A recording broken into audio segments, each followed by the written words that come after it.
Boa noite a todos. Meu nome é César Mancilha Carvalho Pedigoni. Então, eu agradeço a oportunidade de estar aqui hoje para fazer uma fala sobre meus estudos, minhas vivências. Fui convidado pela ISKCON, Sociedade Internacional Hare Krishna, e é a segunda vez que estou fazendo uma live, então desculpe aí qualquer coisa que ocorrer. Inicialmente, então, eu sou nascido em Belo Horizonte, cresci em Franca, São Paulo, e durante a minha vida eu sou filho de médicos, né? E sempre gostei assim do estudo da natureza, do estudo do corpo humano, da medicina. Chegando na época de decidir assim algum curso, eu fui fazer medicina. Então eu estudei medicina na Universidade Estadual Paulista, em Botucatu, a Unesp. E depois disso fui seguindo vários caminhos na minha vida, né? Porque eu sempre busquei muitas coisas assim, diversas, e às vezes pareciam até uma nada a ver com a outra. Depois eu fui vendo que tudo complementava, né? Então hoje eu fui chamado aqui para falar sobre plantas medicinais e florais da Amazônia. Eu vou explicar um pouco como é que eu cheguei nesse estudo na minha vida. Inicialmente eu fui cursando medicina, né, em Botucatu, e filho de médicos, mas sempre fui muito ligado à natureza.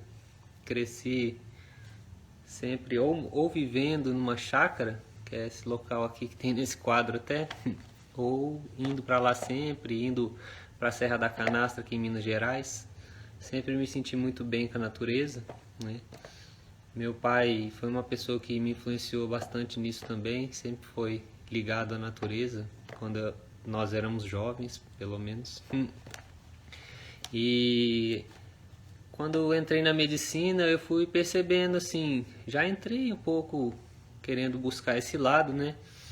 E comecei a perceber, muito vislumbrado, né, com toda a ciência, todo o aprendizado que havia na escola médica, eu comecei a perceber que existia uma falta de conexão com a natureza nos estudos, né, lá no que era ensinado. E com isso eu fui vendo por onde buscar isso, né? Eu fui perceber que isso está em toda parte, né? Na sociedade hoje que a gente se desenvolveu, sociedade capitalista, ocidental, e todo esse estilo de vida, é algo bem, vamos dizer assim, clichê de se falar, mas a gente sabe que cada vez mais o ser humano está desconectado da natureza e do seu interior. Esse modo de vida vem levando a isso. E eu, desde cedo, comecei a sofrer com isso, antes sem saber que tinha a ver com isso, né? Gerando ansiedade, gerando comportamentos, buscas e gostos, às vezes diversos, meio doidos, porque tentando completar algo que seria completado mais profundo numa conexão com o eu interior e com a natureza, né? Então eu fui percebendo durante a formação que haviam muitos furos e muitas disciplinas que poderiam ser estudadas na medicina e que não havia espaço, né, para que a saúde fosse melhor. Fui observando a saúde dos médicos, dos professores, né, dos colegas, e fui vendo que não é sempre tão boa quanto se espera, né, que o médico tenha uma ótima saúde. Até inclusive um dado que eu percebi é que a classe médica na sociedade, a classe trabalhadora médica, ela tem uma expectativa de vida um pouco abaixo de muitas outras. E fui percebendo falha que havia na formação e fui procurando maneiras de buscar. Cheguei na faculdade, só ajustar algo aqui. Então, assim, chegando na faculdade, eu comecei a procurar pesquisa, né, com planta medicinal, com saúde e meio ambiente, né, por onde começar, né? E percebia que praticamente nenhum professor de medicina pesquisava plantas medicinais. Era sempre algo do Instituto de Biociências, da biologia, né? Principalmente o pessoal da biologia que estudava mais, tinha o pessoal da engenharia florestal.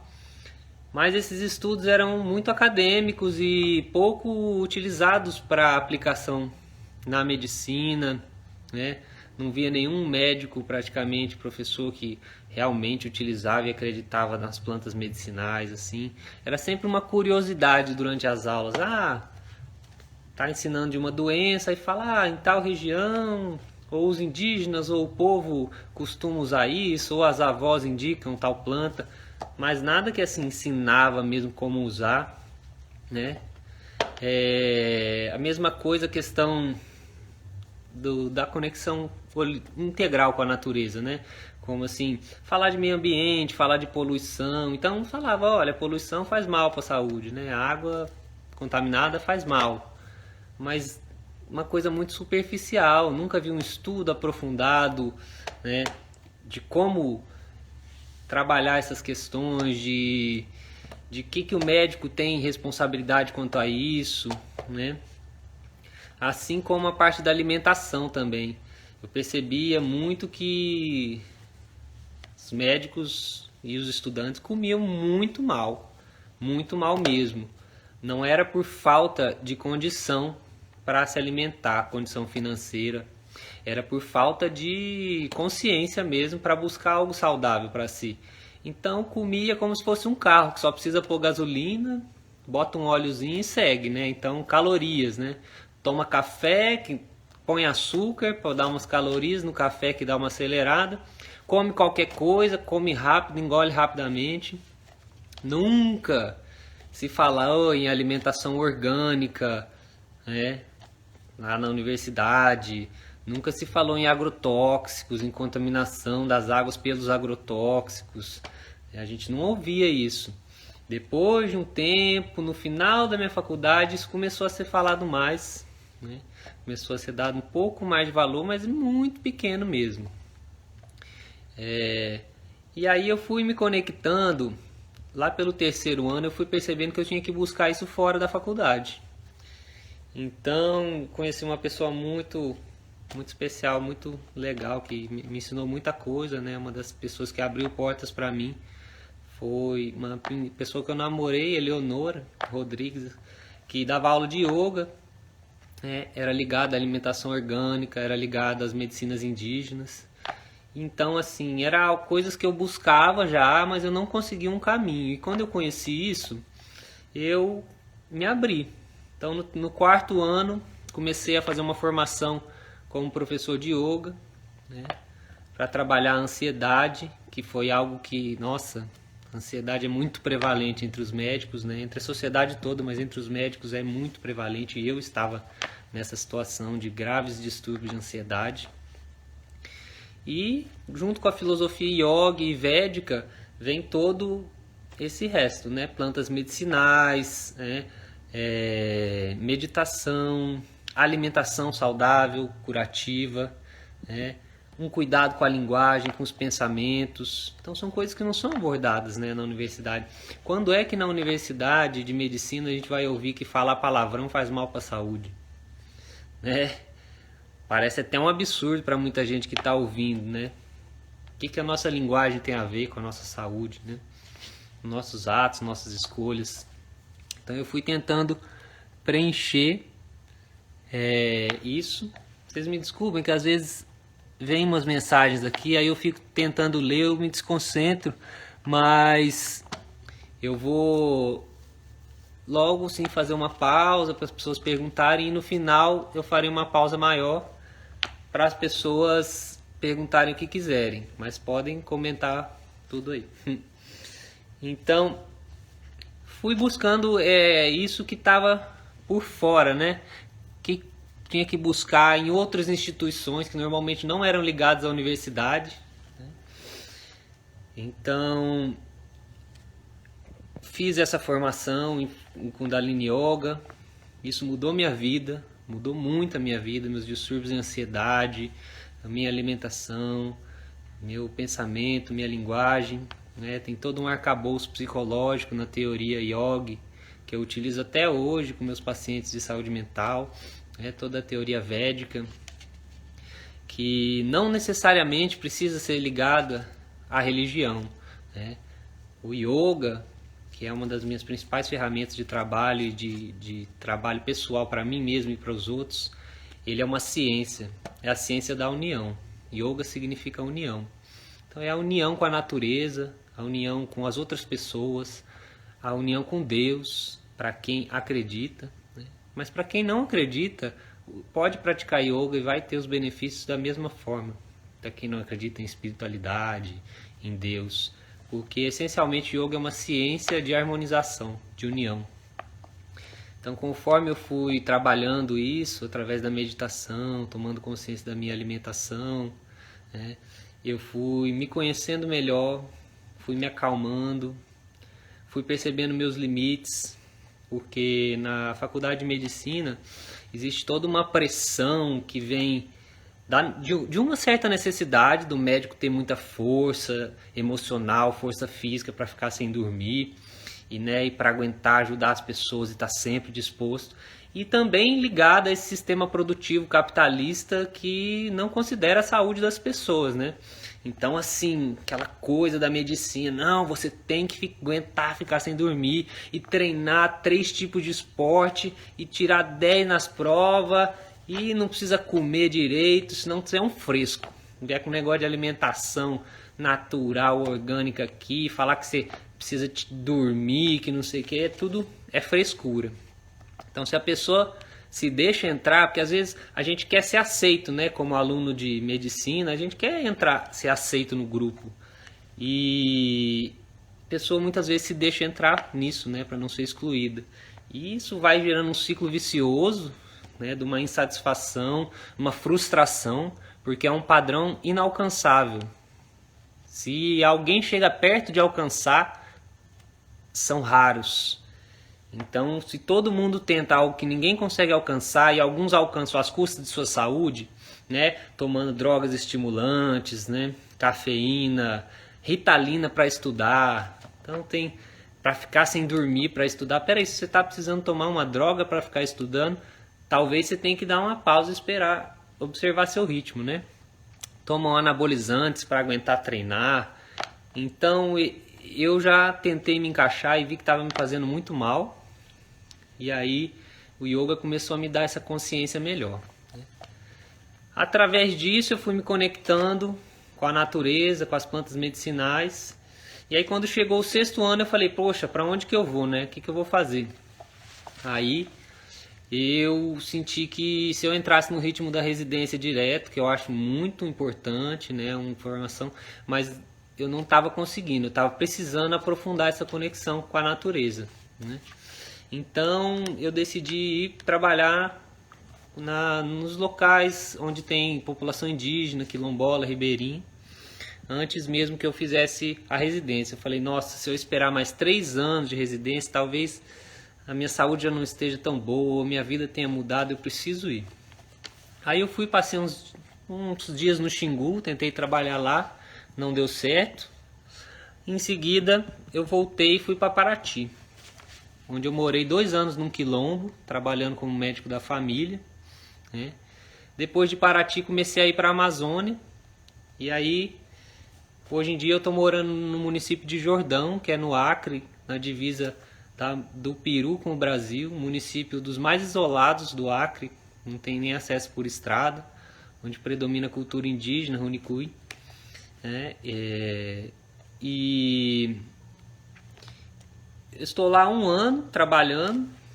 Nesse tempo, há 6 anos que eu me formei, eu fiz algumas formações para complementar, né? Formação com florais da Amazônia, formações cursos de fitoterapia diversos, segui mestres de saberes tradicionais, né, pajés, pais de santo, né, instrutores de yoga.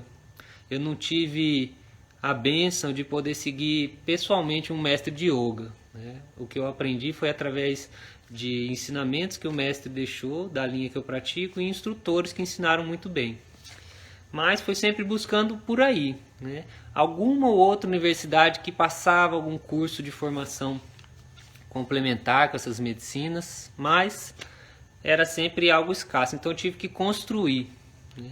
Hoje em dia eu vejo que muitas universidades estão se abrindo mais para isso. Quando eu saí da Unesp, abri um pequeno curso de medicina Ayurveda lá, né? Então já era muito legal. E a minha outra linha de especialização que eu também fiz, depois de formar, foi em medicina Ayurveda, complementando todo esse conhecimento maravilhoso védico que vem da Índia.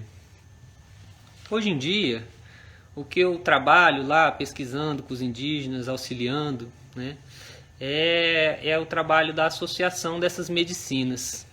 Porque eu percebi que nem mesmo as medicinas naturais, né, holísticas, nenhuma linha de cura, de medicina, ela tem a resposta para todas as doenças hoje em dia, né? Com o tempo, muitas vão sendo descobertas. Mas assim, sempre uma chega num lugar e a outra complementa o que faltou. Por isso esse nome de medicina integrativa e complementar é o correto, né?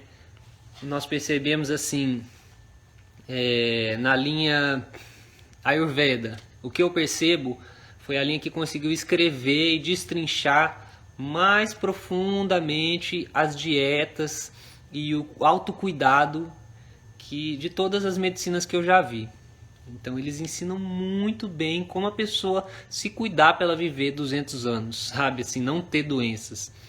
É claro, é um princípio que exige muita resguarde da sua energia vital. Então você acaba tendo que deixar de fazer muita coisa para você ter aquela vitalidade máxima. Mas tem o caminho. Então você vai se equilibrando. Eles têm o caminho, né? O tanto que você quer gastar sua energia vital, seja com relação sexual, seja com alimentos que trazem boa vitalidade ou não, seja dormindo pouco ou mais. Mas tem um caminho que, se você seguir, você terá uma ótima energia vital. E dentro disso você vai se adaptando. Então eu percebo que a Ayurveda tem esse princípio muito especial, né? A Dinacharya, que são as rotinas diárias, e a alimentação também ayurvédica. As plantas medicinais do Brasil têm um potencial muito maravilhoso, da Amazônia, né? Que dá para integrar com a medicina Ayurveda. A medicina chinesa, né, que veio da fusão da medicina Ayurveda que Buda levou para a China. Quando ele se iluminou, ele saiu da Índia, foi para a China. Lá ele uniu a medicina ayurvédica e ela foi se unindo com as tradições xamânicas ancestrais da China e acabou surgindo a medicina chinesa. Então elas são bem ligadas à medicina chinesa como conhecemos hoje, porque existe uma medicina ancestral chinesa que era um pouco diferente.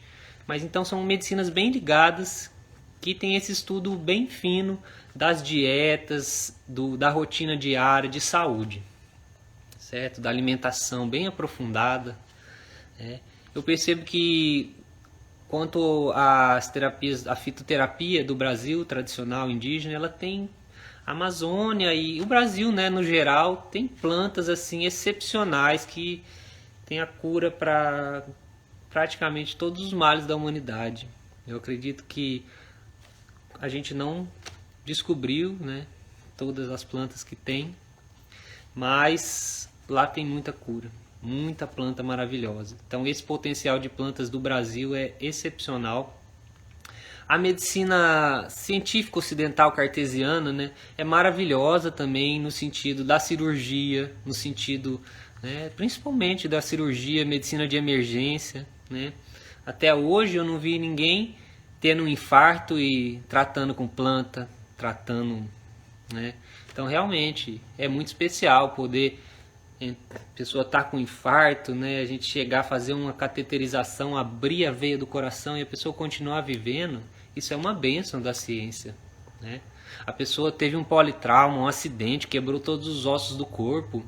Não tem nenhuma linha de medicina holística né, vamos dizer, natural, que vai restaurar esses ossos, como a cirurgia com pinos e placas e anestesiando para a pessoa não sentir aquela dor, né, colocar de volta o crânio no lugar. Então isso é uma bênção também. Então eu percebi que é necessário integrar, por isso eu tento trabalhar com a integração das linhas e nunca desprezar nenhuma, mas também nunca ir cegamente em nenhuma, né? Então eu sempre tive um certo problema com isso em relação aos locais que eu ia. Quando eu ia trabalhar, quando eu ia para uma formação com medicinas naturais ou em ambientes sociais que as pessoas trabalhavam com isso, olha o médico, você é médico cientificista, né? Você acredita em remédios e não sei o que, você gosta de vacina, né? Então, não, aí eu ia para medicina, você é bicho grilo, né? Você gosta de tomar floral, você gosta de tomar chá de erva, né? Não sei o que, ficar em jejum. Então, dos dois lados nós temos os radicalistas, né? As pessoas que talvez por uma insegurança, por não conhecer essas outras linhas, elas atacam uma a outra, né? Mas eu vejo que o importante é a integração. E dentro disso, eu vou iniciar falando, né, o título da live são Florais da Amazônia. Então foi uma das linhas que me trouxe mais trabalho interno, processos de cura internos, né, de hábitos e psicológicos, até físicos, né, que é a linha do trabalho das energias sutis e da psicologia. Então eu tive contato com os florais da Amazônia através de uma busca com as medicinas da floresta, né? E assim, nesse estudo de trabalhar a saúde mental mais aprofundado inicialmente, né? Nessa linha assim. Então, os florais, a homeopatia trabalham a energia sutil e a psique, né? Trabalham coisas que outras linhas às vezes não conseguem, com tanto refinamento e tantos poucos efeitos colaterais, resolver, né? Nesse intuito, cada linha tem seu benefício. E buscando isso, eu fui procurar sobre os florais da Amazônia e conheci pessoas maravilhosas que organizam essa instituição dos florais da Amazônia, que me trouxeram muito aprendizado, muito conhecimento, tanto sobre as medicinas da floresta, quanto sobre o trabalho com os florais, né? Inicialmente, eu vou falar um pouco sobre o que é floral, abrir, e daí vou explicar quem são essas pessoas e qual é o trabalho dos florais da Amazônia. O floral, que eu trabalho hoje, né, é uma medicina essencialmente vibracional, que a gente diz, né? Hoje em dia a ciência cada vez mais está avançando em perceber os campos magnéticos, as pequenas vibrações, como que as energias sutis afetam os processos mais densos, né? De uma maneira muito ligada, né, a essa questão da física quântica, que eu não me arrisco a fazer afirmações sobre a física quântica, que eu sei que é algo que necessita de dezenas de anos de estudos, né? Então eu não vou falar aqui, afirmar sobre física quântica, mas eu acredito que tem relação com esse estudo. E os florais, eles são, assim, na teoria que a gente estuda, a água ela absorve as energias do meio ambiente, né? E através da água nós conseguimos transportar informação e energia. Nós sabemos que ela transporta energia mecânica através do som, energia elétrica ela conduz, energia magnética e energia informacional. A água tem íons, né? E de acordo com o que você coloca na água, isso vai deixar uma carga de energia nela, certo? Então os florais eles baseiam-se nesse princípio da medicina da vibração que a água consegue captar. Então, através da vibração que cada flor, que cada sistema vivo tem, você emerge a flor na água, essa energia, essa informação vai ser absorvida pela água e em seguida ela vai ser transmitida para quem tomar, para quem entrar em contato com esse local, né? com essa substância. Algo que sempre vem quando a gente vai falar de floral, né? As pessoas questionam, né? Os mais céticos. Ah, mas isso aí é placebo. Então, gente, o placebo, ele é um nome científico dado para processos de curas que a gente não consegue explicar. Como é que você me diz, tantas pesquisas mostram que o placebo geralmente é 30% de resposta com placebo, 20, 30% de cura com placebo. Você faz um estudo científico duplo cego, randomizado, muitas vezes você tem respostas altíssimas com placebo, né? E dependendo da maneira que você trabalhar o placebo, né? Então, assim, placebo é um nome que a ciência dá para o que ela não consegue explicar e acabou tendo uma conotação pejorativa. Então, o que eu quero dizer com isso? O efeito dos florais, ele não depende da pessoa, ele não depende se quem tem a verdade absoluta. Ah, eu tenho certeza que é assim, assim, a vibração da água, que não sei o quê. Não, eu tenho certeza que é placebo. Gente, o que importa é que essa medicina composta de água, que não tem efeitos colaterais, não tem. Assim, existem padrões às vezes negativos, mas um floral realmente fazer mal para uma pessoa, não existe isso, né? O que importa é que isso resolve e cura muitas pessoas, muitas doenças, muitos processos físicos. Isso é comprovado porque muitas pessoas experienciam isso. Então, assim, e já é comprovado que quanto mais você trabalha a parte da crença e da fé da pessoa, maior é a chance daquilo funcionar. Então, se você pode se curar com água, por que é que você vai tomar um antidepressivo cheio de efeitos colaterais, de substâncias químicas que podem intoxicar o seu corpo? Certo? Então, os florais, eles têm um valor inestimável, porque eles têm uma capacidade de cura, num princípio de ecologia, num princípio que gasta pouca matéria-prima, num princípio renovável, num princípio sem efeitos colaterais. Então, assim, por que não tentar? É a mesma coisa. Eu classifico as doenças pelo nível de densidade delas, certo? Então, assim, tem certas doenças que são um pouco mais sutis e que são trabalhadas com medicinas mais sutis. Então a gente começa no floral, né, e vai utilizando, muitos processos podem ser resolvidos. Você não vai pegar uma pessoa, como eu disse, que está infartando ou que teve um politrauma, que está com o corpo todo quebrado por causa de um acidente de carro, e vai tratar ela só com floral. Não, essa pessoa precisa também de uma cirurgia, ela precisa de outras coisas. Mas agora uma pessoa que está com um processo depressivo, que pode depois vir a trazer um câncer. A gente sabe que as taxas de câncer têm muito a ver com processos depressivos, né? O índice de câncer de mama é muito ligado à depressão, entre diversos outros, né?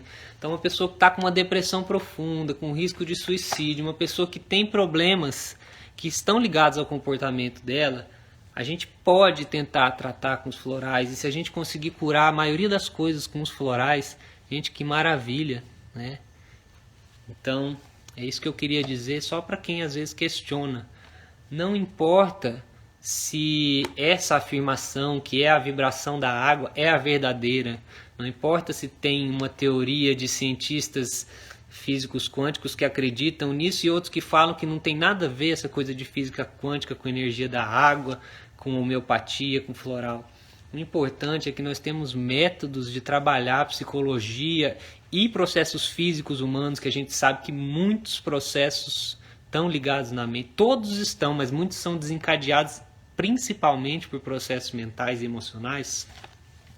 Então, o importante é a gente usar essas medicinas, do que já ir para algo pesado que vão ter outros efeitos colaterais. Certo? Então essa é a minha defesa em relação aos florais. Os florais da Amazônia, eles começaram com uma pesquisa que Maria Alice Campos Freire querida madrinha, professora, uma pessoa muito maravilhosa, que eu tenho muita gratidão. Começou junto com a Isabel Barcé, também, que é uma pessoa maravilhosa, uma grande amiga. Fizeram, né, na comunidade do Céu do Mapiá, na Amazônia, no estado do Amazonas, no Rio Purus, né? Eles moravam lá numa comunidade espiritual há muitos anos, né? É uma região que sempre assim, muito tempo foi habitada pelos indígenas apurinãs e depois teve contato, né, com os africanos e com os europeus que vieram na época da borracha. E lá se formou uma comunidade espiritual nos anos 70. Elas moraram lá há muito tempo, traziam suas cargas de aprendizado, né, de medicinas naturais, de psicologia védica, iógica, né, e eram pesquisadoras das medicinas da floresta, da tradição indígena. Tiveram contato com um grande mestre da floresta, seu Severino, o vô Severino, que foi um caboclo que foi criado por um pajé apurinã. A história é que era um pajé muito sábio da etnia apurinã, que não tinha para quem passar os conhecimentos, e esse caboclo pediu para que pudesse trabalhar com ele e receber esses conhecimentos e auxiliar, e assim foi feito. Ele aprendeu muita coisa desse pajé e depois, em seguida, o que ele sabia ele passou para Maria Alice e para Isabel, né?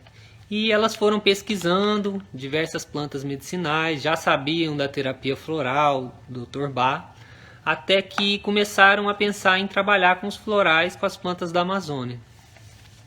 E assim surgiu, né, numa lua cheia, em 1994, o primeiro floral da Amazônia, com uma planta que chama açucena. Certo? Que eu acredito assim dos florais da Amazônia, que é muito interessante. São as plantas que nós temos aqui na Amazônia, né? Plantas do Brasil.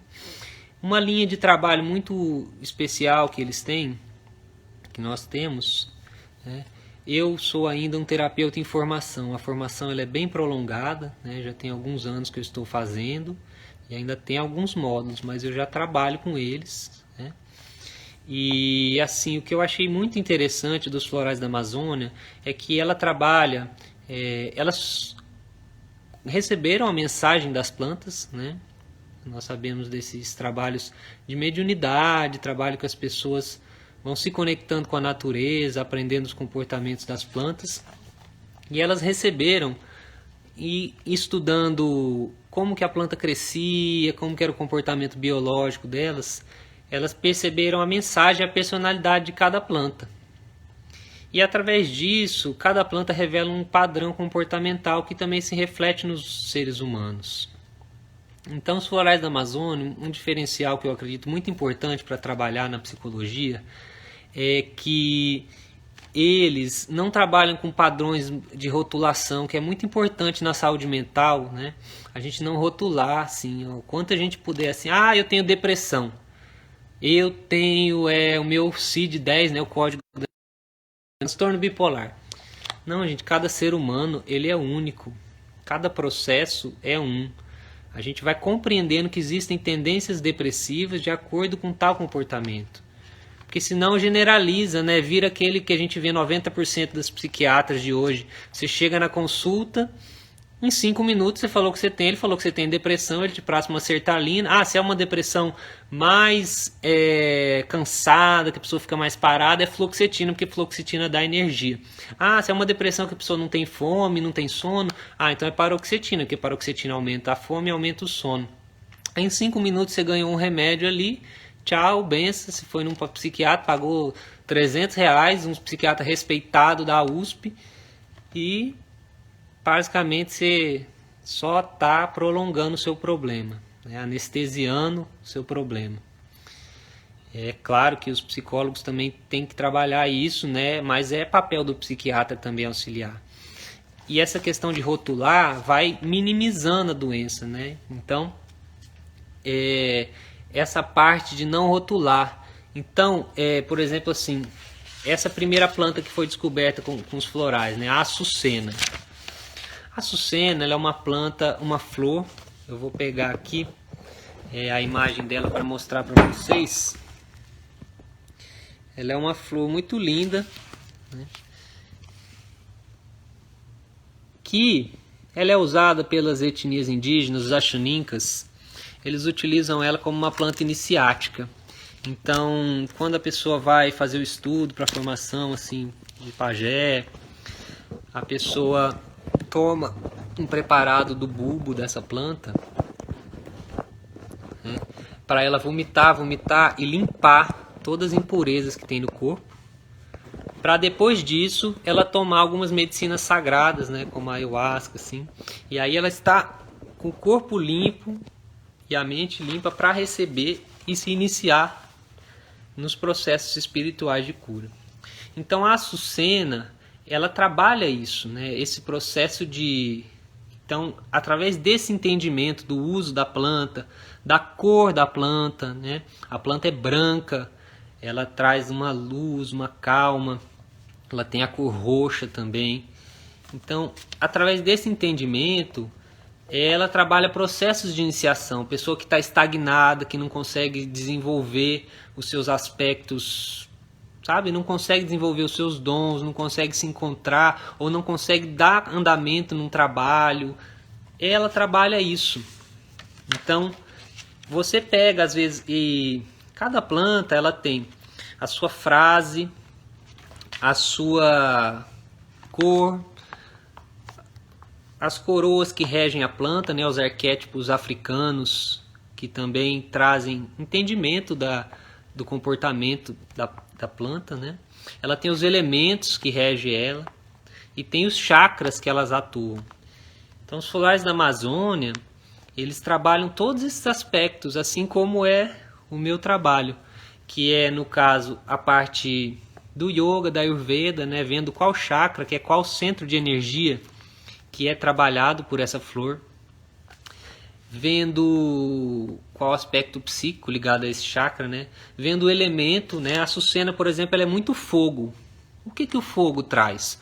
O fogo é o despertar, né, iniciação, esforço, alegria, né, o sol traz a alegria, né, liberação, né. Então, quando você vai trabalhar uma pessoa que está com esse problema e você leva para ela esse floral, quando a pessoa entende, olha, a frase da açucena que foi canalizada pela Maria Alice, né, ou pela Isabel, não sei quem canalizou essa frase especificamente. Eu sou a renovação das ideias e o movimento das forças. Então, iniciar. Então, às vezes você está com um paciente, aí você entende, ouve a história dele, uma pessoa que está com um problema desse, e você pega e fala essa frase para ele, mostra essa flor para ele, a pessoa se identifica com essa flor. E ela vai trabalhar, e aí toda vez que ela tomar essas gotinhas, ela tá assim, olha, essa medicina que eu estou tomando, ela trabalha esse movimento de energia. Consciente e inconscientemente, ela tá levando essa informação para ela de movimentação, de iniciação. Então isso vai trabalhar a consciência dela. Aí eu pergunto, tem importância se você garante que foi a energia da água que veio para a flor e que trouxe para o espírito dela tudo isso? Não, a importância é o efeito que está fazendo. A gente não precisa se ater a divergências teóricas, porque a gente sabe que ninguém tem a verdade absoluta. O que a gente tem que se ater é na segurança do tratamento e no efeito que ele pode ter, certo? Então, por isso que eu acho muito especial o trabalho com os florais, né? E a pessoa se identifica com a flor, com aquela planta. Às vezes, até quando a pessoa tem possibilidade, sendo uma flor ou uma planta mais comum, eu sugiro que ela cultive ela, que ela procure ela na natureza, se for possível. Assim a pessoa vai se identificando com a natureza, vai se identificando com aquele padrão de comportamento, ela vai se conhecendo mais e vai conhecendo o próximo. Então, esse é o trabalho dos florais, né? Aí, outra planta que eu gostaria de falar que a gente trabalha muito nos florais é a Vitória Régia, né? Muito famosa, né? Uma planta da Amazônia, uma flor maravilhosa. Eu vou colocar aqui uma imagem dela. Ela é o lótus do Brasil, né? Vamos dizer assim. É o lótus da Amazônia. Vocês veem que beleza que é. Essa é a Vitória Régia, ó. Uma flor de lótus mesmo. O que o lótus, a Vitória Régia faz, né? Ela é uma planta que se abre e se fecha no mesmo dia. Ela vem lá das profundezas do lodo, da lama, do fundo do rio. Muitas vezes num rio escuro, que ela nasce nos rios de águas escuras, como o rio Croa. E ela sobe até a altura do rio, às vezes ela sobe 20 metros, né, para florescer. E traz esse brilho, né, essa energia, essa cor roxa, essa cor branca, né, traz um perfume. A Vitória Régia, ela é uma planta que vem de uma lenda indígena, que era uma princesa indígena, Iapuna, que era apaixonada pela lua. Na mitologia indígena, muitas vezes a lua é masculino, né? É uma entidade masculina. Essa princesa ela era muito apaixonada pela lua e não podia se encontrar com a lua, né, diretamente. Aí ela tinha um amor verdadeiro mesmo. E certo dia ela viu o reflexo da lua no fundo do rio. E, querendo se encontrar, ela pulou, né? Ela era bem clarinha. E aí ela se afogou nas águas. Mas a lua, percebendo seu amor verdadeiro, o Lua, se encantou com ela e fez um encanto nela e transformou ela nessa flor, que traz a energia do amor, que traz a energia da lua, né? Da paz, da tranquilidade e da fertilidade, né? A lua está muito ligada aos ciclos de fertilização.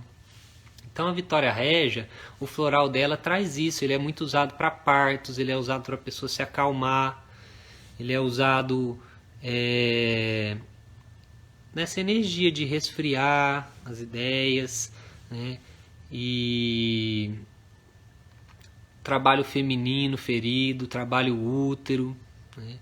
A gente sabe que muitos processos das mulheres, dores crônicas, endometriose, dores uterinas diversas, estão ligadas com o emocional. Então a Vitória Régia trabalha muito esse tipo de doença, né? E a gente percebe que pode agir no físico. Então você trabalhando com uma energia sutil dos florais, né, você consegue às vezes melhorar dores que a pessoa iria fazer uma cirurgia, arrancar o útero, né? São casos e casos, mas existem muitos casos de melhoras, porque às vezes o problema está mesmo no psicológico para não desenvolver o orgânico, né? E o que eu posso dizer assim dos florais da Amazônia também, que muito me encanta, né, é que o trabalho é verdadeiramente ecológico, não é um trabalho que entra nesse sistema de exploração, escravidão, né, para lucrar somente, né. As pessoas que produzem os florais lá, elas não estão degradando a natureza para produzir esse remédio, elas pegam as flores de acordo com os ritmos para não devastar. As pessoas, os caboclos que trabalham na produção, eles são bem valorizados, né? Eles são remunerados honestamente. E isso envolve todo esse dinheiro que vai para os florais da Amazônia, quando se compra, quando se faz alguma formação. Envolve toda uma cadeia de ecologia, de valorização do ser humano e da natureza, né? Que é muito valioso. Então é por isso que eu me encantei e faço esse trabalho até hoje, né? E aí eu vou falar agora um pouco também sobre as plantas medicinais, né? Eu trazer um pouco para começar e já estou aqui, já são 5 para as 7, 5 para as 8, né? Mas eu vou pegar mais uns 20 minutinhos para falar, né, sobre algumas plantas medicinais que eu venho trabalhando, minha pesquisa, né? Inicialmente, então, para falar disso, né, falando de florais também, falando de tudo isso que eu vim falando, eu queria falar um pouco sobre a saúde e a doença, né? A gente sabe que tem essas definições de saúde, né? Que a saúde não é somente a ausência de doença, né? É um estado de bem-estar físico, psicológico, social e, para quem acredita, também espiritual, né? E a doença também não é só um desconforto, uma dor. Obrigado por poder continuar. Então, a doença não é só um desconforto, uma dor, né? A dor é só um chamado para o que a gente precisa se manifestar, né? Para a gente se organizar, né? Dentro disso, o que é saúde, então, né? O que é doença? O que é cura? Cura, né, é uma palavra que às vezes meu pai não gosta de usar, meus irmãos também, eles acham que as pessoas generalizam tudo, muita cura, trabalhos também na medicina holística, tudo é cura, tudo é cura. E o que é cura? O que você está resolvendo tão a fundo mesmo? Porque às vezes você resolve um processo aqui, mas você continua, né? Eu percebendo isso, eu vejo mesmo, né? A gente recebe muitas curas da vida, a gente se cura de muitas coisas. A gente mais se cura do que recebe, né? A gente recebe de Deus e através da gente mesmo a gente se cura, né? E as pessoas nos orientam, né? Mas a cura final é a cura da consciência, a iluminação, que muitas vezes vem com a morte, né? Nas teorias espirituais que eu sigo, e também a gente vê o cristianismo, diversas outras teorias. Quando a pessoa morre, ela tem uma grande chance de iluminar sua alma, sua consciência, o que ela não conseguiu fazer, resolver de bom, ela vai ter uma chance de aprender. Seja nas crenças que falam que vai para o céu, ou vai para o inferno para pagar, ou vai nascer de novo na espiritualidade, mas ali ela vai resolver muita coisa, ela vai se libertar das dores, né, quando ela morre. E algumas pessoas conseguem a cura. Algumas pessoas bem raras, como Buda, Jesus Cristo, conseguem a cura durante a vida, né? Ou outras que não foram tão famosas, mas também viveram com plena saúde e iluminação da consciência e que certamente fizeram muita diferença, né?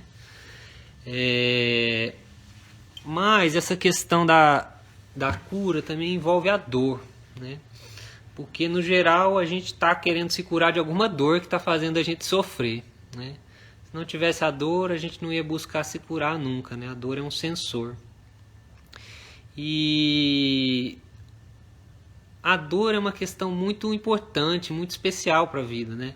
Eu mesmo tive uma grande doença da minha vida, assim, mais séria, assim. Foi mesmo assim uma rinite que me incomodou muito tempo.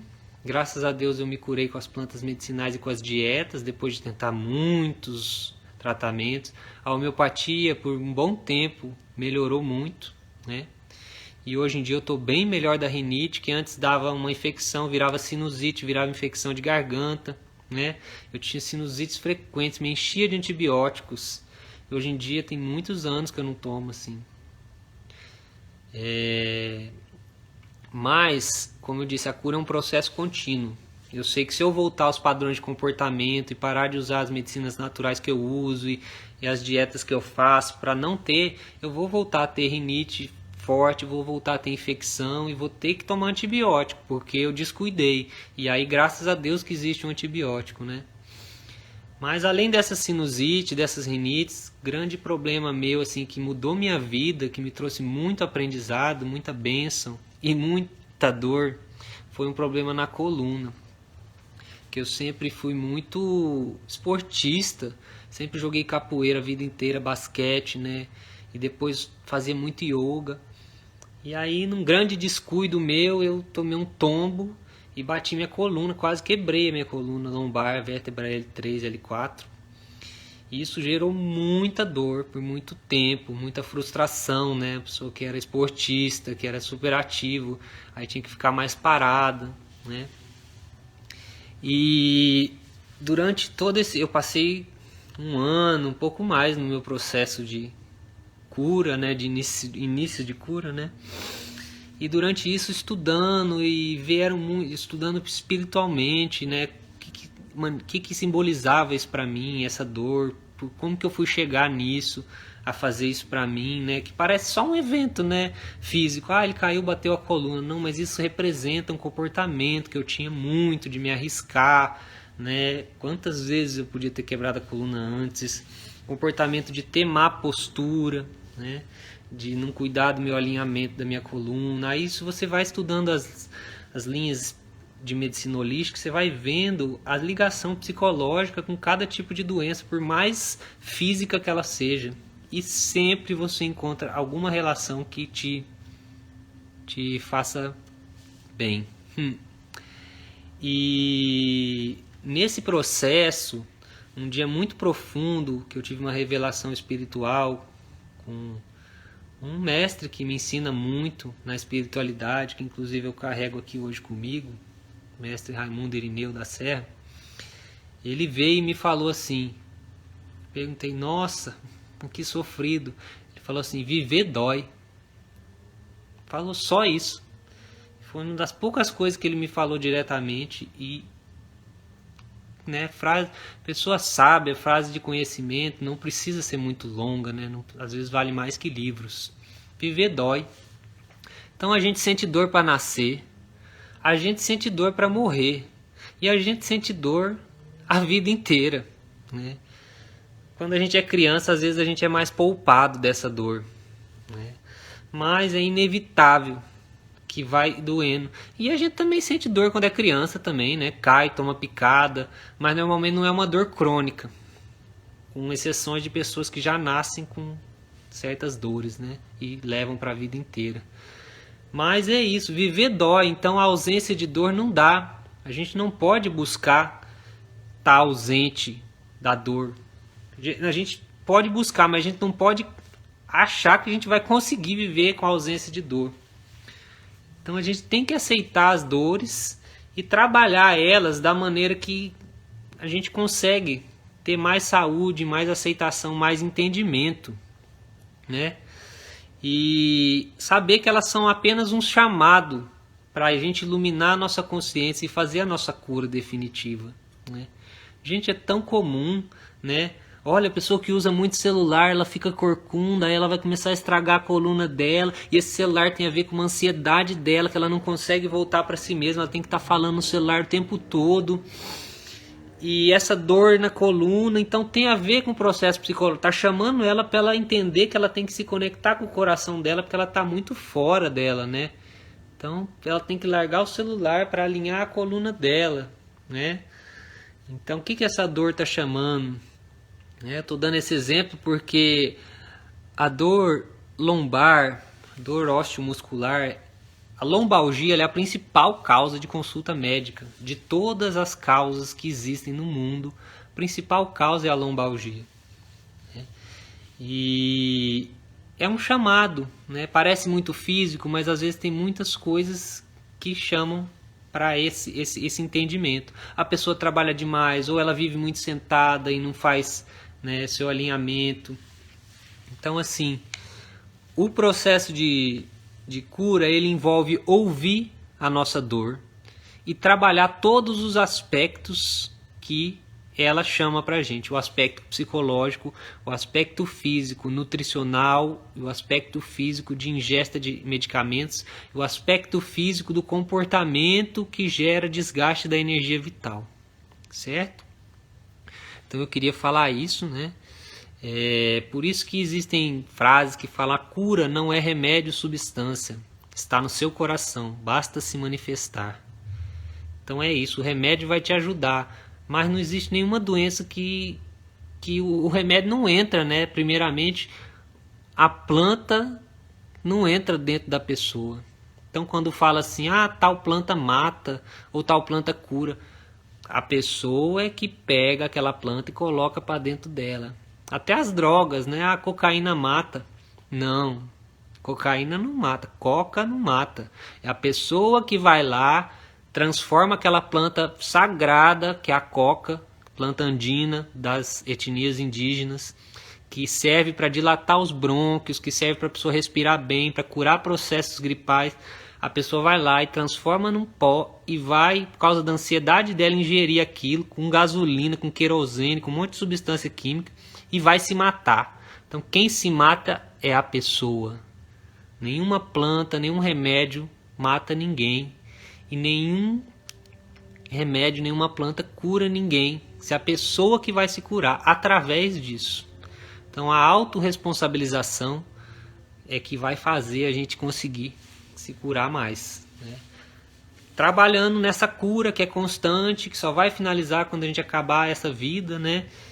E que vai sempre envolver uma dor para a gente poder entender onde que a gente tem que agir, né? Então dentro disso eu vou falar de algumas plantas medicinais, né? Eu pensei aqui em falar, nós estamos no meio dessa pandemia, né? Falar de plantas brasileiras, né? Então assim, não vou falar só de plantas nativas do Brasil, porque tem plantas que já estão tão incorporadas na nossa cultura que às vezes a gente nem sabe que elas não são daqui, né? Mas plantas que nós temos em abundância no Brasil e que são muito usadas, né? E vou falar de plantas que podem ser utilizadas em caso de síndromes gripais e no caso do coronavírus, né? Nós sabemos que tem toda essa divergência de tratamentos e o coronavírus é uma doença que nós não temos a cura definitiva, né?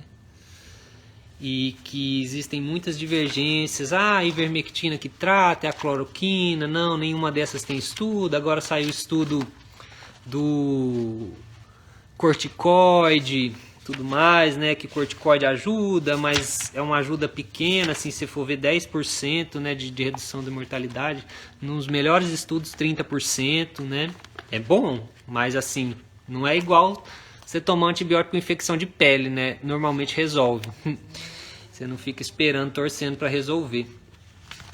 Então eu não vim aqui afirmar, gente, essas plantas são para curar o coronavírus. Eu descobri, como tantos outros estão falando aí, que descobriu a cura do coronavírus. Se eu tivesse certeza eu ia falar, mas assim, eu estou trabalhando com pessoas com coronavírus no ambulatório de síndromes gripais e coronavírus há 3 meses, né?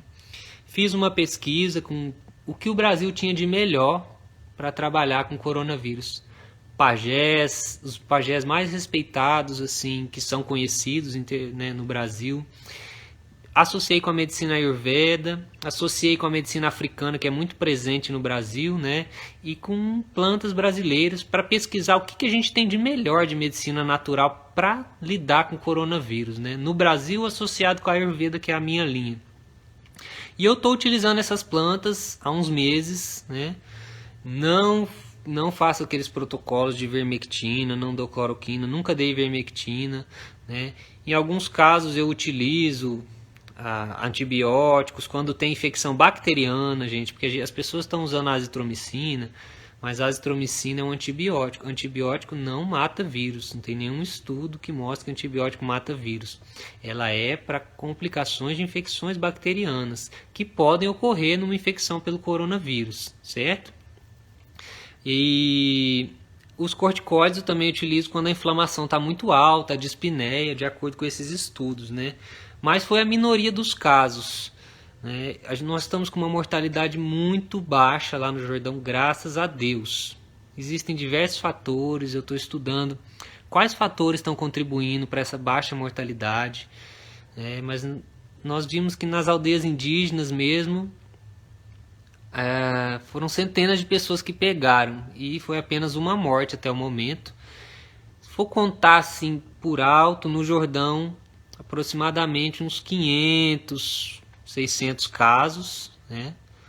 E nós tivemos 2 mortes confirmadas assim por coronavírus, graças a Deus, é uma mortalidade muito abaixo do comum, né? Eu tratei pacientes idosos de 80 anos com problemas no coração, cardiopatas, hipertensos e sobreviveram, graças a Deus. Então eu posso dizer da minha experiência que tem funcionado bem o uso dessas plantas, né? Eu vejo relatos quando as pessoas utilizam, elas falam que respiram melhor, que conseguem, que se sentem bem mesmo, que sentem uma diferença quando utilizam. Então eu vou passar esse conhecimento como a minha contribuição, né, para essa pandemia.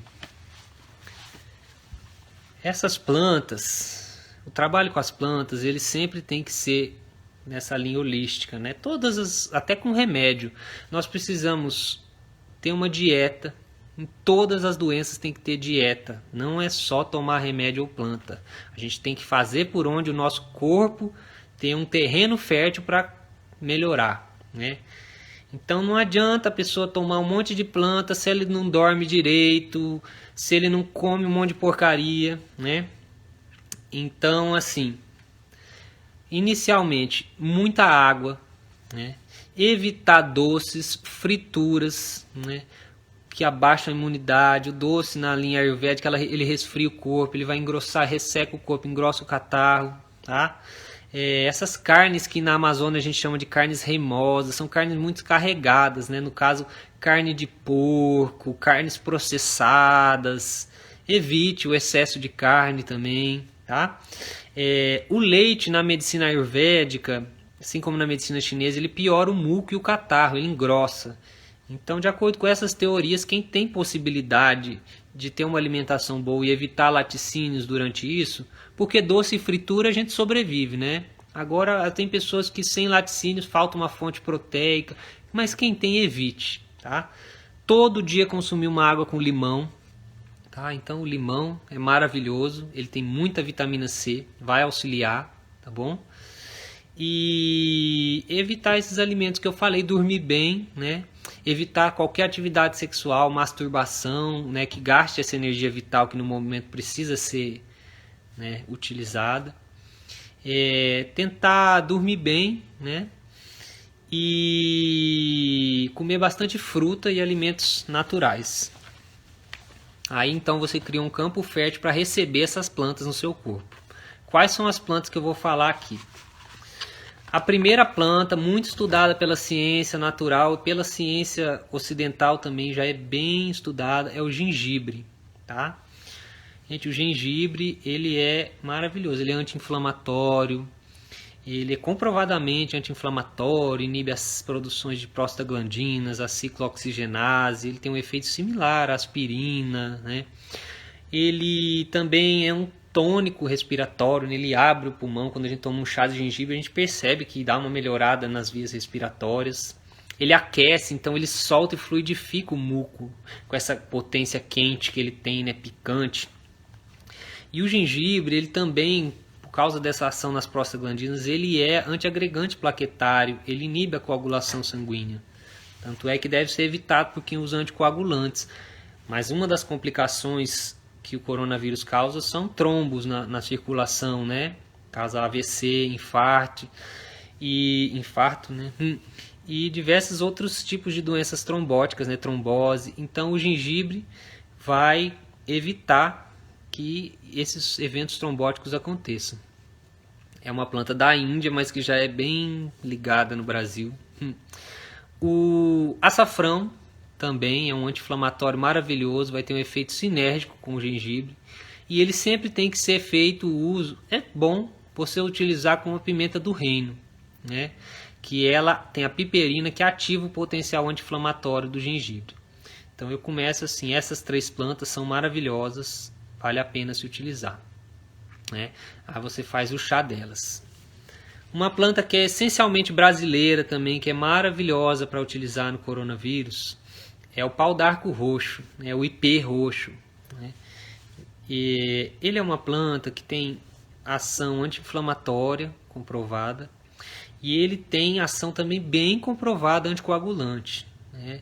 O lapachol, que é o princípio ativo dele, ele inibe, ele é análogo, ele parece molecularmente com a vitamina K, então ele inibe os processos que estão ligados na coagulação com a vitamina K.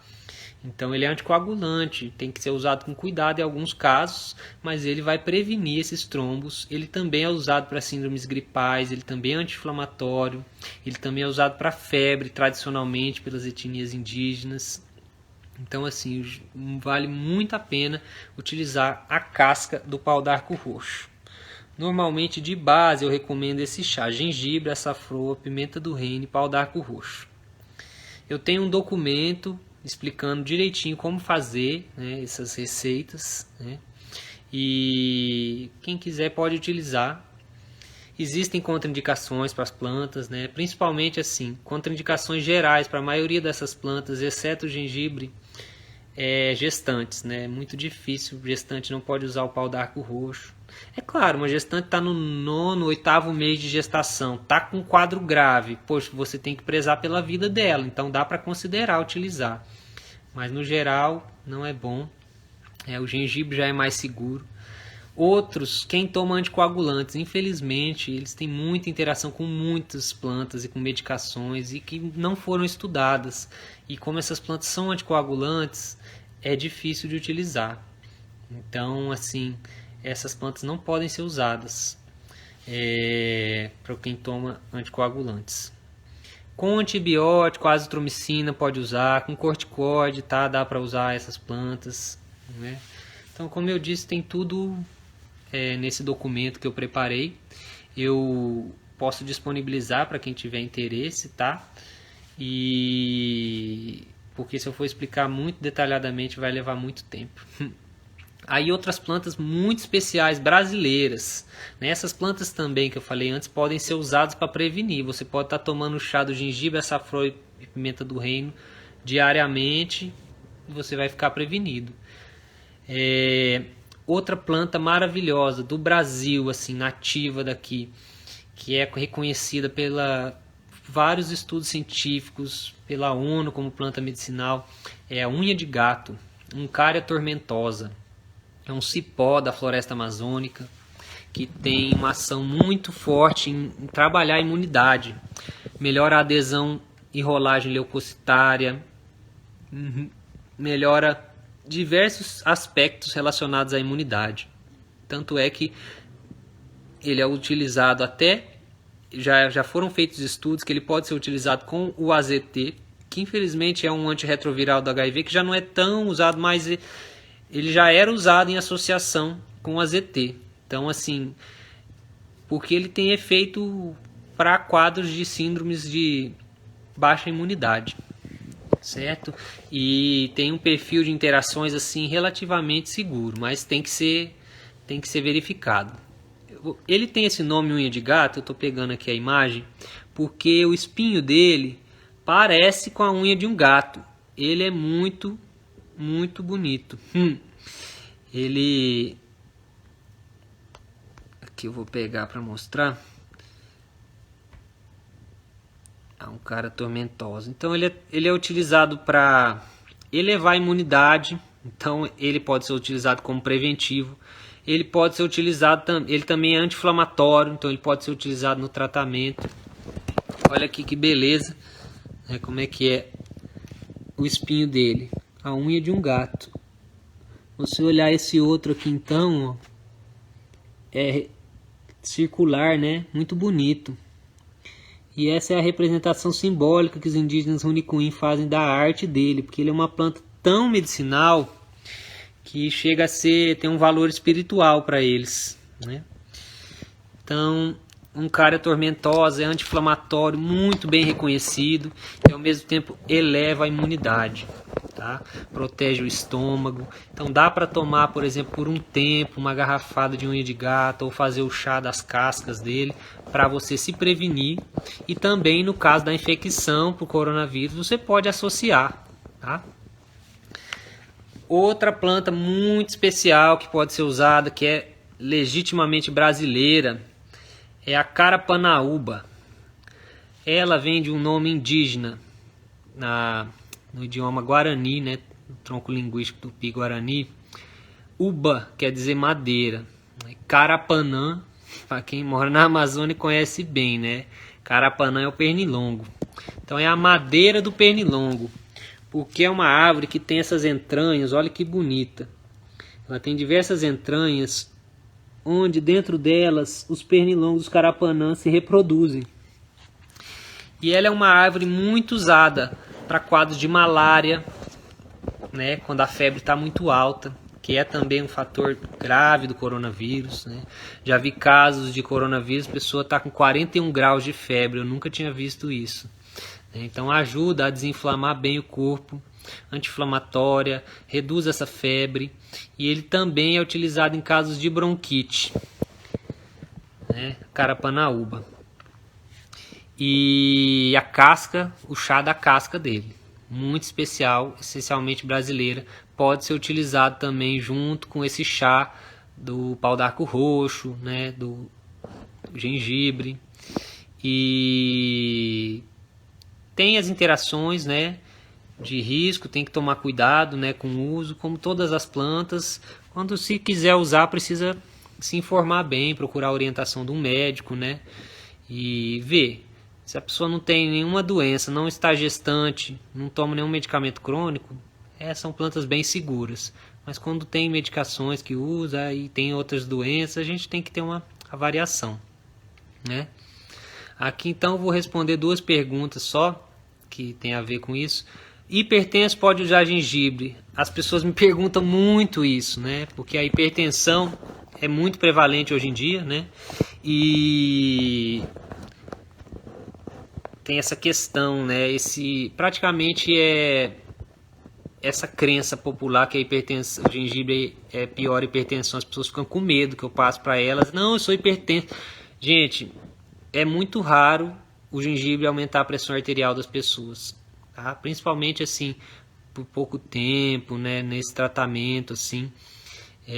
São raros os casos. Eu já dei gengibre para muita gente, assim. Eu arrisco dizer que para praticamente mais de 1000 pessoas já dei gengibre, que é uma planta que eu uso desde que eu me formei, assim, é a planta que eu mais receito. Eu nunca vi, eu acho que eu vi 2 casos para dizer assim, falar que aumentou, mas não foi assim, fui para o hospital, não, senti que a pressão aumentou. E eu já dei para muito hipertenso, nesses casos agora do Covid, eu tô dando para muito hipertenso, ninguém teve um problema sério. Ninguém teve um problema agora nessa época de Covid com gengibre. Eu tenho dado assim para 20 pessoas por dia, eu receito há 3 meses, sabe? Então, ou mais. Então, assim, não é algo considerável. Vale mais a pena o efeito terapêutico dele, você tentar, do que você evitar por causa do receio, tá? E, assim, o café que realmente afeta a hipertensão, tá? Em relação ao documento, eu posso deixar meu contato depois aí na página aqui da associação, onde está sendo feito esse live, e aí quem quiser a gente passa, tá?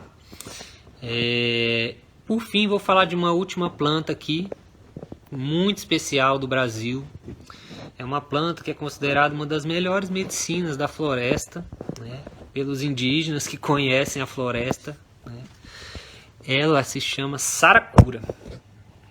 Você vê pelo nome, né? Ela sara e ela cura. Saracura, Ampelosísifus amazônicos. É uma planta bem específica da Amazônia, de alguns locais da Amazônia, que é um cipó que tem diversas potencialidades medicinais, né? Entre elas, ela é usada também para febres altas, para quadros de malária, para quadros de bronquites, para asma, né? Ela também é um tônico do sistema imune. A saracura é como se fosse, ela é considerada, ela é o ginseng brasileiro, né? Ela tem propriedades que podem denominar de ginseng, né? Porque o ginseng, nós temos o ginseng coreano, que é o ginseng, Panax ginseng, que é uma planta que tem propriedades tônicas, que melhora a concentração, melhora a imunidade, eleva a nossa resistência imunológica e melhora a disposição no dia a dia, né? Purifica o sangue. Então, outras plantas que têm esse trabalho, elas também são consideradas ginseng. Como a ashwagandha é considerado ginseng indiano, a maca é o ginseng peruano e a saracura pode ser dita como o ginseng brasileiro. Então ela é uma planta que cura diversos males. Ela trabalha na dislipidemia, quadros de diabetes, e ela também melhora muito a resistência imunológica, usada em quadros de HIV, né? Qualquer quadro que a pessoa está muito acabada, muito enfraquecida, ela é utilizada. Além de ter esse trabalho nas vias aéreas e na febre, né? Então, ela tem sido utilizada por muitas etnias indígenas, ela foi a escolhida por muitas etnias indígenas da Amazônia para tratar o coronavírus. Muitos estão tratando só com ela, Eu tive um relato de um médico conhecido, de uma pessoa que eu conheço, assim, que eu tenho muita confiança, uma professora minha, que eu sei que fala com muita seriedade, de um quadro nos Yanomamis, onde mais de 200 pessoas se infectaram com o coronavírus, tinha 260 pessoas nas aldeias e 200 se infectaram com o coronavírus. Todo mundo tomou a saracura, inclusive os profissionais de saúde. Graças a Deus ninguém morreu. Né? Então é um relato, gente. Podem ter muitas vieses que propiciaram que as pessoas não morressem. Mas eu estou trazendo aqui para vocês porque a gente sabe que também plantas medicinais, elas envolvem acreditar, ter fé e amor na natureza. Né? Não adianta, para a gente trabalhar com planta medicinal, a gente tem que ter fé na natureza. Né? A gente não pode ser cego e achar que não faz mal, porque tem o jeito certo de usar. Né? Como diz Paracelso, a diferença entre o veneno e o remédio está na dose e o modo de uso. Mas a gente precisa ter fé. Se a gente for esperar a indústria farmacêutica investir, né, em grandes estudos com as plantas medicinais, né, com meta-análises para serem valorizadas pela medicina baseada em evidência, olha, talvez se o mundo mudar muito, nossos netos vão ver alguma coisa assim, alguma coisinha. Mas a indústria farmacêutica não tem interesse em investir, né, nisso. Num remédio que a pessoa pode plantar em casa, né, que ela vai se curar com a planta, que ela não vai precisar comprar, porque senão ela fale. Né? A indústria farmacêutica ela trouxe muito benefício para a humanidade, mas ela é comercial, capitalista, né, essencialmente. Então ela precisa gerar dinheiro mesmo que não seja tão eticamente. Então assim, eu digo isso porque eu estou trazendo aqui essas plantas, algumas têm estudos, outras são fundamentadas no conhecimento tradicional. Então eu trago para quem tem fé e quer se tratar com a medicina natural. Né? E a saracura é essa planta, esse cipó maravilhoso que a pessoa bate. Ela é conhecida também como Viagra da Amazônia, porque ela eleva muito a energia sexual. Mas a gente sabe nos estudos da medicina holística, né, que a energia sexual está muito ligada à energia vital, à imunidade, à força, à concentração, né? Então assim, quando a pessoa tem a energia sexual alta, mas ela não usa para fazer sexo essa energia vira energia vital. Ela melhora a imunidade, ela fica com aquela mente bem aguçada, memória boa. Então, ela tem esse uso, né, como tônico vital. Então, com certeza, ela vai ser de bom uso para esse quadro de coronavírus, tanto para prevenir, né, quanto para remediar. Eu vou mostrar aqui um pouco dela também, que é uma planta bem diferente. Só para antes de finalizar. Ela é um cipózinho, né? Ela parece até o Banisteriopsis caapi, o jagube, né? Que é uma planta muito especial. E ela é feita batendo, ela vai sair numa espuma que ela contém bastante saponina. Essa espuma dela é altamente medicinal para a pele, para espinha, né? Para diversos problemas de pele, assim, infecções. E aí você vai batendo ela e vai tirando essa espuma e vai fazendo essa bebida dela, certo? Então é isso, ela é um cipózinho comum, a gente vê assim, não dá nem para diferenciar de muitas outras, né? Mas ela sara e ela cura. Então assim, vale a pena buscar essas plantas. Essa planta dá para comprar pela internet, né? Como a gente aqui do Sudeste não é uma planta que tem aqui. Né? Então assim, pau d'arco roxo, ipê roxo, né? Gengibre, açafrão, a gente acha por aqui fácil. Unha de gato é da Amazônia, mas ele já é muito difundido, tem muito por aqui. Carapanaúba tem na Mata Atlântica, dá para encontrar, tá? Principalmente carapanaúba amarela, que é a mais usada. E é Aspidosperma carapanaúba, é o nome dela. É o gênero Aspidosperma, né, cientificamente falando. E a saracura, que é mais específica da Amazônia, dá para encontrar também. Ampelosisifos amazônicos. Então, gente, isso é um pouquinho do que eu gostaria de trazer, né? Peço aí, me prolonguei um pouco, mas eu não falei, eu falei 2/3 do que eu ia falar, planejei, eu não consegui, né, organizar bem o tempo, né? Porque tanta coisa, né? Só para falar de floral eu poderia ficar anos, para falar de plantas, vidas, eu ficaria. Então assim, eu tentei ser o mais sucinto e falar um pouco dessa minha trajetória, falar das plantas, tá? Dizer que eu tô aberto para quem quiser aprender. Eu sou uma pessoa em formação ainda também, né? Mas o que eu sei eu ensino para quem tiver o respeito e a valorização, né, para querer aprender mesmo assim. E também para quem estiver precisando de um auxílio, um atendimento, eu estou aberto, tá? E esse documento, que fique claro que eu não estou afirmando nada aqui sobre a cura do coronavírus, apesar de eu ter as minhas crenças, a minha fé, né? Eu não vou...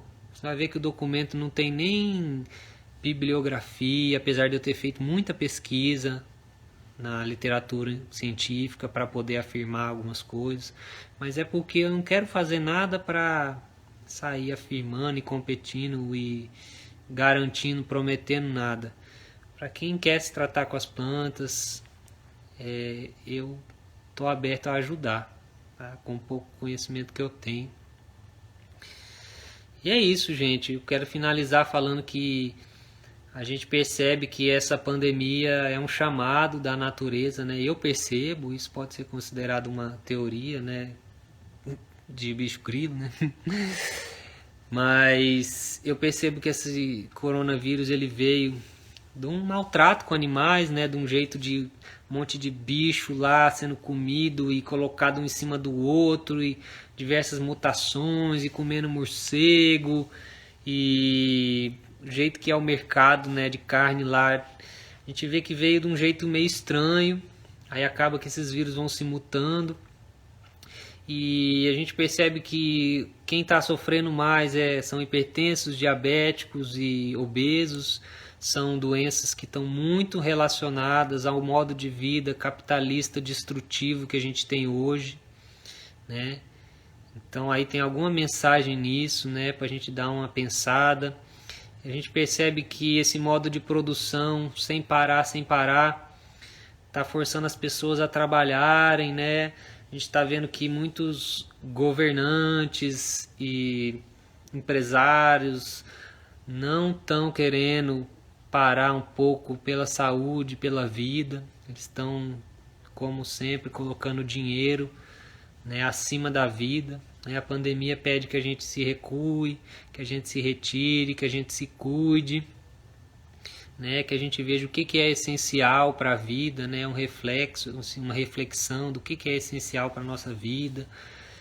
A gente está percebendo que um pouquinho que o mundo recuou, muitos rios que eram muito poluídos começaram a respirar melhor, clarearam, voltaram a ter vida, né, emitir um pouco menos de poluição. E todo esse processo do mundo que está em crise, desse sistema de escravidão, de exploração, de ganância, tá refletindo. Essa pandemia está mostrando muita coisa, né, dos males que esse modo de vida está trazendo para a gente, né? Então fica uma reflexão para a gente pensar um pouco mais sobre isso, né? Cuidar de si, cuidar da natureza, valorizar, né? Respeitar nossas origens, a gente veio da natureza, a gente se unir, né? Cada um fazer sua parte, né? A união, o respeito, o amor, tudo isso faz parte desse enfrentamento na pandemia, né? Igual assim, você se isolar, às vezes você pode ficar doente e não ter problema, mas às vezes você está deixando de infectar uma pessoa que tem uma saúde mais debilitada, que pode morrer. Então tem muito ensinamento aí de respeito ao próximo e união nessa doença, que tem tudo a ver com essa medicina holística, com essas linhas de medicinas naturais, né? Então eu quero agradecer aí imensamente essa oportunidade de compartilhar o conhecimento. Agradeço a Deus por estar aqui hoje, por estar com saúde, por estar com essa alegria de falar para vocês. E que todos, agradeço a SCOM, agradeço ao Sam que propiciou aqui essa live e a todos vocês que participaram, tá bom? Fica aí o meu contato, o Sam deixou aí nos comentários, eu vou deixar em aberto. Quem quiser é só se comunicar comigo, tá bom? Um abraço para todos e todas. Uma boa noite. Haribo!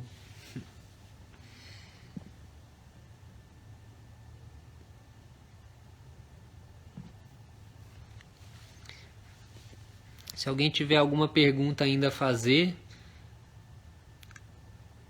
eu tô aqui aberto ouvindo. Vocês me desculpem que não abri espaço específico para perguntas, né?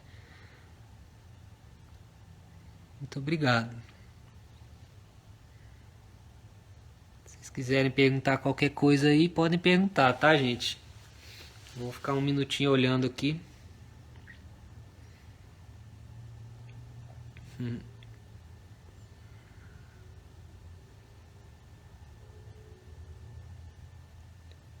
Tá certo, então. Acho que é isso por hora, né? Obrigado, meus irmãos. Ah, o João Pedro aí, irmãozão. Johnny. Um abraço para todos vocês aí. Saúde, paz.